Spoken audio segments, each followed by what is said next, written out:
ഇന്ന് തന്നെ ഡൗൺലോഡ് ചെയ്യൂ. കാണൂ നിങ്ങളുടെ ഫേവറേറ്റ് ഷോസ്. ഉള്ള കാര്യം പറയുമ്പോ നിനക്ക് എന്താ ചൊറിയുന്നോ? നിങ്ങൾ നിങ്ങളുടെ കാര്യം നോക്കിയാ മതി, എന്റെ കാര്യത്തിൽ ഇടപെടണ്ട. കുതിര കയറാൻ ആളില്ലെങ്കിൽ അകത്ത് സ്വന്തം അച്ചി മകനും ഉണ്ടല്ലോ, അവരുടെ ദേഹത്തോട്ടങ്ങ് കേറിയാ മതി. എന്റെ അടുത്ത് വേണ്ട. കരുണാകര, പഠിക്കുന്ന സമയത്ത് കുട്ടികൾ ചിലപ്പോ ചില അബദ്ധങ്ങളൊക്കെ കാണിച്ചെന്നിരിക്കും. പ്രേമോ ഒളിച്ചോട്ടോ ഒക്കെ ഉണ്ടാവും. അതിലൊരു പരാജയം വരുമ്പോ അത് തിരുത്തേണ്ടത് രക്ഷിതാക്കളുടെ കടമയാ. പിരിയേണ്ടവർ പിരിയണം. പരദേവതകളും അനുഷ്ഠാനങ്ങളും ഒക്കെയുള്ള തറവാടാ നമ്മുടേത്. ജാതകമോ ഗൃഹസ്ഥാനമോ നോക്കാതെ താലി കെട്ടിക്കൊണ്ടുവന്ന കുലം മുടിയും. അത് പാടില്ല. ഹരിത മനോജിനെ പിരിയണം.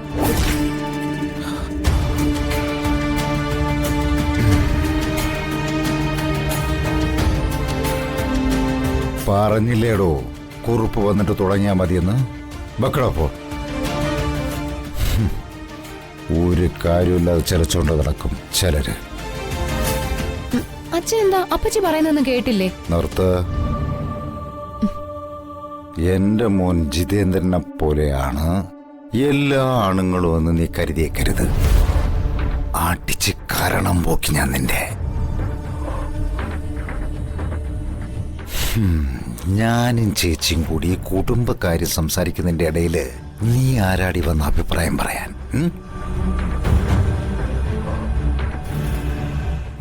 എന്റെ ഭാര്യ സുമ ഇന്നേ വരെ എന്റെ ചേച്ചിയുടെ മുമ്പിൽ വന്ന് നിന്നിട്ടില്ല. അത്രയ്ക്ക് ബഹുമാനമാ ഞാനും എന്റെ ഭാര്യയും അവർക്ക് കൊടുക്കുന്നത്.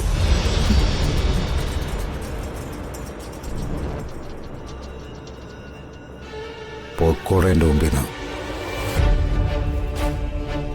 പോകാൻ.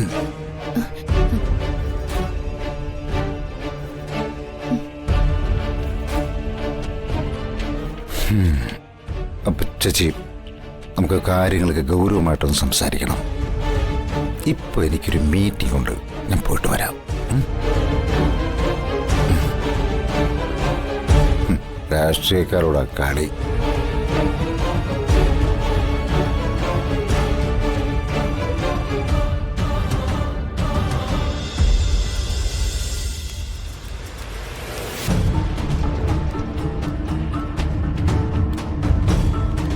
മോനെ മനോജ്, നീ എങ്ങോട്ടാ? വരുമ്പോ അച്ചമ്മയ്ക്കുള്ള ഗുളിക കൂടി വാങ്ങണം. ഇതാ പൈസ. ഗുളികയുടെ പേരറിയാലോ അല്ലേ? അറിയാം. അല്ല, നീ എപ്പോ വരും? എങ്ങോട്ടാ നീ പോന്നേ? പറഞ്ഞില്ലല്ലോ. അമ്മേ, ഞാൻ ഹരിതയെ കാണാൻ പോവാ. മോനെ, നീ അങ്ങോട്ട്? ഹരിത വിളിച്ചിരുന്നു അമ്മേ.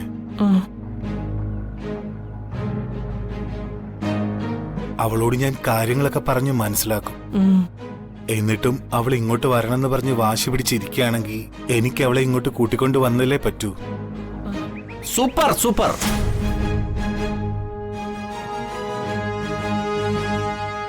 എടാ, ഇപ്പൊ തന്നെ ഇവിടെ 2 അടുപ്പും 4 പൊറുതിയാ. അതിനിടയിലെ ഇനി ഒരുത്തിയും കൂടി ഇങ്ങോട്ട് വരാത്തതിന്റെ കുറവേ ഉള്ളൂ. പ്രകാശേ, വേണ്ട. മുൻപായിരുന്നെങ്കിലേ ഹരിതയ്ക്ക് ജോലി ഉണ്ടായിരുന്നു. ഇപ്പോ ജോലിക്കൊന്നും പോകുന്നില്ലെന്നാ ഞാൻ കേട്ടത്. ജോലിയും കൂലിയില്ലാത്ത ഒരുത്തി ഇനി ആകാശമിടിഞ്ഞ് വീണാലും ജോലിക്ക് പോകില്ല എന്ന് വാശി പിടിക്കുന്ന ഒരുത്തന്റെ കൂടെ ഇറങ്ങി വന്നാൽ പട്ടിണി കിടന്ന് ചാവേയുള്ളൂ. പ്രകാശേട്ടാ, ആവശ്യമില്ലാത്ത വർത്തമാനമൊന്നും പറയണ്ട. പറയൂടാ, പറയും. ഉള്ള കാര്യം പറയുമ്പോ നിനക്ക് എന്താ ചൊറിയുന്നോ? നിങ്ങൾ നിങ്ങളുടെ കാര്യം നോക്കിയാ മതി, എന്റെ കാര്യത്തിൽ ഇടപെടണ്ട. കുതിര കയറാൻ ആളില്ലെങ്കിൽ അകത്ത് സ്വന്തം അച്ചി മകനും ഉണ്ടല്ലോ, അവരുടെ ദേഹത്തോട്ടങ്ങ് കേറിയാ മതി. എന്റെ അടുത്ത് വേണ്ട. ഈ വീട്ടിൽ 2 അടുക്കളയും 2 അടുപ്പും ആക്കിയിട്ടുണ്ടെങ്കിലേ അതിന് പ്രധാന കാരണം പ്രകാശേട്ടനാ. എടാ, ഞാനിവിടെ താമസിക്കുന്നതിനെ മാസാമാസം വാടക എണ്ണി കൊടുക്കുന്നുണ്ട്. സംശയം ഉണ്ടെങ്കിൽ ചോദിച്ചു നോക്കണം നിന്റെ അമ്മയോട്. പോരാത്തേന് കറണ്ട് ചാർജ്, വാട്ടർ ചാർജ്, പിന്നെ കേബിൾ TV ചാർജ്. എന്തിന് ഈ പറമ്പ് ക്ലീൻ ചെയ്യുന്നതിന് വരെ ഒരു ഷെയർ കൊടുത്തിട്ടാ ഞാനിവിടെ കഴിയുന്നത്. അല്ലാതെ ദേ നോക്കിയേ, നിന്നെ പോലെ അച്ഛനെ ഓസിട്ടല്ല. ആ ഡാ, അന്തസ്സായിട്ട് പണി ചെയ്ത് ജീവിക്കടാ. പ്രകാശേ, നിർത്തുന്നുണ്ടോ നീ? നോക്ക്, തടി പോലെ വളർന്നു എന്നൊന്നും ഞാൻ നോക്കില്ല. നിന്റെ കാരണക്കുട്ടി നോക്കിയൊന്ന് പുകയ്ക്ക് ഞാൻ. അത് അമ്മ ഇവനോട് പറ. എടാ, അച്ഛയെ വിളിച്ചോണ്ട് വരുന്നതിന് മുമ്പേ നീ അന്നത്തിനുള്ള വക കണ്ടെത്താൻ നോക്ക്. ജോലിയും കൂലിയില്ലാത്ത നീയെ ഹരിത ഇങ്ങോട്ട് വിളിച്ചോണ്ട് വരാൻ കാണിക്കുന്ന ധൈര്യമുണ്ടല്ലോ, സമ്മതിക്കണം. ഈ ധൈര്യം ചാൾസ് ശോഭരാജിന് പോലും കാണില്ല.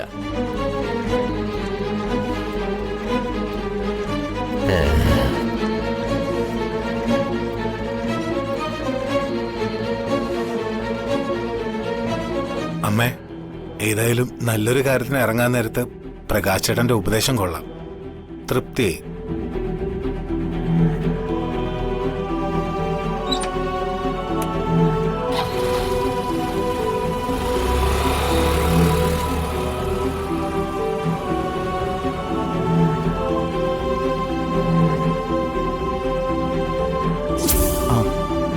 സാർ, അവിടെ CCTV ഉണ്ടായിരുന്നല്ലോ. അങ്ങനെ ഒരു നമ്പർ ഇല്ലെന്നോ? അപ്പോ അതാരോ മുൻകൂട്ടി പ്ലാൻ ചെയ്ത് നടത്തിയതാ. ഓർമ്മളെ, അതൊക്കെ ഞങ്ങൾ ഏറ്റുന്നേ. എന്താണെന്ന് വെച്ചാ പറഞ്ഞാ മതി, ഞങ്ങളൊക്കെ നോക്കട്ടെ. അമ്മയ്ക്ക് പാടായിരിക്കും. ഒരു സുഹൃത്ത് വീട് വെക്കാനായി സഹായിച്ച പൈസയാ. അത് എങ്ങനെയെങ്കിലും കണ്ടെത്തി തരണം. മോഷണം നടന്ന കാര്യം ഞാനിതുവരെ വീട്ടിൽ പോലും പറഞ്ഞിട്ടില്ല. അവരതറിഞ്ഞാ വലിയ സങ്കടമാവും. മാധവേട്ടാ, ആ ആ ഞാൻ വിളിക്കാം. അല്ല, ഞാൻ വരാം. അതെ ഓർമ്മളെ, മാധവേട്ടൻ ഏതോ കോളിലാണേ. കുറച്ച് കഴിഞ്ഞ് ഞാൻ അങ്ങോട്ട് വിളിപ്പിക്കാം. അതുപോലെ ശരി ശരി എന്ന്.